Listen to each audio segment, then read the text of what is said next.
ये कैसा cease fire है जहां बातें कम, बारूद ज्यादा बरस रहा है। अमेरिका, ईरान दोनों जबरदस्त हमला कर रहे हैं। ईरान ने कहा अभी 3 अड्डों को तोड़ा है, 13 सैन्य अड्डों पर हमला बाकी है। ट्रंप की धमकी लिख कर दो, नहीं बनेगा एटम बम, वरना मुश्तबा का नंबर। कुवैत में ईरान के ड्रोन धमाकों में मौत की खबर से अमेरिका सन्न हो गया है। ईरान ने अमेरिका को मदद देने वाले 3 देशों को मिसाइल से फोड़ डाला है। रेवोल्यूशनरी लड़ाकों ने अमेरिकी सैन्य ठिकानों वाले दुश्मन देशों को वार्निंग दी है कि अगला धमाका उन देशों पर होगा जहां भी ट्रंप फोर्स तैनात है। वहीं अमेरिका ने 4 दिनों में चौथी बार ईरान के केशम आइलैंड पर हमला किया। इससे भड़के ईरान ने दावा किया कि कुवैत, इराक और बहरीन में मौजूद अमेरिकी सैन्य ठिकानों को मिसाइल और ड्रोन से भारी नुकसान पहुंचाया गया है। ईरान ने सबसे जबरदस्त हमला कुवैत में किया है, जहां सुबह शुरू हुए मिसाइल धमाके अब भी रुके नहीं है। ईरानी हमलों से कुवैत इंटरनेशनल एयरपोर्ट पर अफरा तफरी मची है। हालांकि कुवैत ने बयान जारी कर कहा है कि उसके एयर डिफेंस सिस्टम दुश्मन की मिसाइलों और ड्रोन को रोकने की पूरी कोशिश कर रहे हैं। ज्यादातर विस्फोट इंटरसेप्शन ऑपरेशन के चलते हुए हैं, लेकिन कुवैत रिहायशी इलाकों में बारूदी तांडव दिखाई दिया है। ईरान की मिसाइल आंधी से कुवैत में इमरजेंसी जैसे हालात हैं। सेना ने लोगों के लिए एक और चेतावनी जारी की है। कुवैत सेना ने कहा है कि अगर कहीं मिसाइल ड्रोन दिखाई दे तो लोग उससे दूर हो जाएं। संदिग्ध सामान मिलने पर इमरजेंसी नंबर पर सूचना देने की अपील की गई है। कुवैत की तरह बहरीन और इराक में अमेरिकी ठिकानों पर हाई अलर्ट है। बहरीन के गृह मंत्रालय ने चेतावनी सायरन बजाए हैं और लोगों से शांत रहने की अपील की है। बहरीन में नागरिकों को नजदीकी सुरक्षित स्थानों पर जाने और सुरक्षा निर्देशों का पालन करने के लिए कहा गया है। ईरान के सरकारी ब्रॉडकास्टर IRIB ने सोशल मीडिया प्लेटफॉर्म X पर कई वीडियो शेयर कर घातक हमलों का दावा किया है। वीडियो में मिसाइलों को बहरीन और इराक के आसमान में विस्फोट का दावा किया जा रहा है, लेकिन अमेरिकी सेंट्रल कमांड ने ईरान के हमलों को खोखला दावा करार दिया है। सेंटकॉम ने कहा है कि ईरान ने बहरीन में US नेवी के 5वें बेड़े के मुख्यालय और एक अमेरिकी एयरबेस पर मिसाइल और ड्रोन हमले का दावा किया है, लेकिन सभी हवाई खतरों को समय रहते रोक दिया गया और किसी भी अमेरिकी सैन्य ठिकाने पर हमला सफल नहीं हुआ है। अमेरिका ने धमकी दी है कि ईरान पर कोई रहम नहीं किया जाएगा जब तक ईरान अपने एटमी प्रोग्राम को पूरी तरह बंद नहीं करता, तब तक कोई भी प्रतिबंध नहीं हटाया जाएगा। Any sanctions relief is condition based, which means it has to be in return for the reason why those sanctions were put in place in the first place, which is their nuclear program. So yeah, look, Iran is being sanctioned because they enrich uranium. Iran is being sanctioned because they've highly enriched uranium. Iran is being sanctioned because of their nuclear activities. If they agree to give up those things, there will be sanctions relief associated with their commitment and compliance. America को Iran की leadership पर रत्ती भर भी भरोसा नहीं रह गया है, इसीलिए ट्रंप ने एटमी डील की नई शर्त लगा दी है। ट्रंप ने नई शर्त में कहा कि ईरान उन्हें लिखित आश्वासन दे, तभी डील आगे बढ़ेगी। ट्रंप ने अपनी शर्त में यह भी कहा है कि परमाणु गतिविधियों पर ठोस समझौता होगा और इसके बाद ही अमेरिका ईरान को आर्थिक राहत देगा। ट्रंप का कोई पैंतरा अब तक ईरान पर काम नहीं आया है। अमेरिका के केशम आइलैंड पर बार-बार हमले की वजह का भी पता चला है। अमेरिका की एटमी डील पर बार-बार स्टैंड बदलने के बाद से ईरान ने खूंखार तेवर अपना लिए हैं। सुप्रीम लीडर मुस्तबा खामनेई ने secret war headquarter Qeshm island को एक्टिव कर दिया है।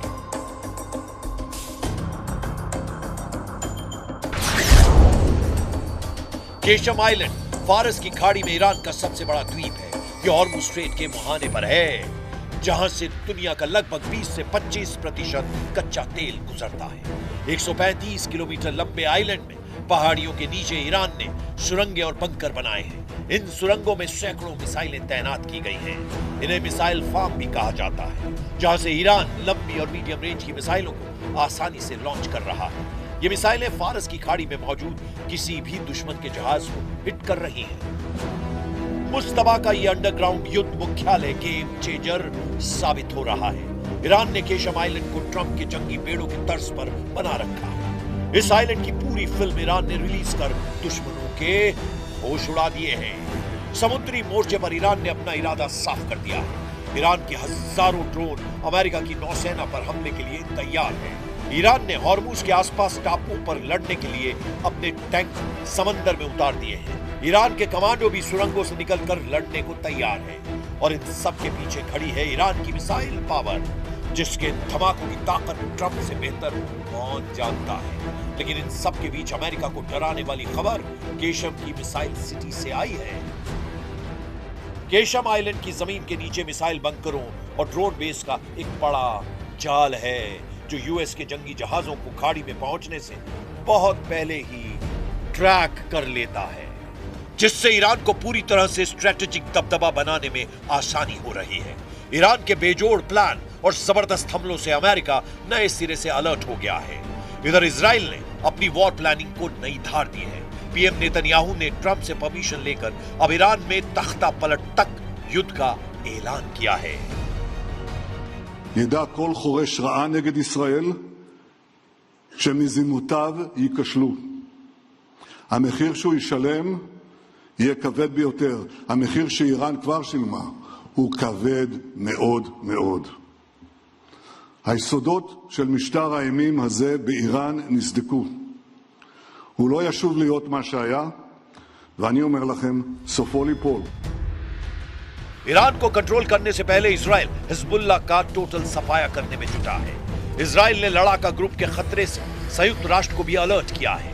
संयुक्त राष्ट्र में इजराइल के राजदूत डैनी डैनन ने हिजबुल्ला के ड्रोन खतरे को लेकर बड़ा बयान दिया। डैनन ने कहा कि ऐसे छोटे ड्रोन आज के समय की सबसे गंभीर चुनौतियों में एक बन गए हैं और इजराइल उनके हमले का इंतजार नहीं करेगा। डैनी डैनन अपने साथ एक छोटे ड्रोन की डमी लेकर पहुंचे। बैठक के दौरान उन्होंने डमी दिखाते हुए कहा कि हिजबुल्ला जिन ड्रोन का इस्तेमाल कर रहा है उनका वजन 2 किलोग्राम से भी कम है और इन्हें आसानी से ऑनलाइन खरीदा जा सकता है।